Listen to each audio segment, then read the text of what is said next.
இப்போ நம்ம மக்களை சந்திக்கிறதுக்கு நம்ம சொந்தங்களை சந்திக்கிறதுக்கு எத்தனை கட்டுப்பாடுங்க. அந்த இடத்துல பர்மிஷன் இல்ல, இந்த இடத்துல பர்மிஷன் இல்ல.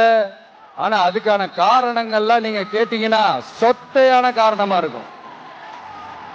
அங்க பேசக்கூடாது, இங்க பேசக்கூடாது, 5 நிமிஷம் தான் பேசணும், 10 நிமிஷம் தான் பேசணும். நான் பேசுறதே 3 நிமிஷம் தான். அதுலயும் அது பேசக்கூடாது, இதை பேசக்கூடாதுன்னு சொன்னா அப்புறம் தான் எதை தயார் பேசுறது. இதாவது பரவாயில்லைங்க. இதை தாண்டி ஒரு ரூல் ஒண்ணு போட்டாங்க. பஸ்ஸுக்குள்ளேயே இருக்கணுமா, பஸ்ஸை விட்டு வெளியில வரக்கூடாதா, கையை இவ்வளவுதான் தூக்கணுமா, இப்படியே வரணுமா, மக்களை பார்த்து சிரிக்காத, மக்களை பார்த்து கையசைக்காத, இப்படியெல்லாம். ஐயோ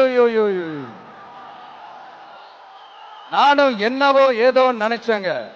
செம்ம காமெடியா இருக்குங்க. I am just enjoying like anything.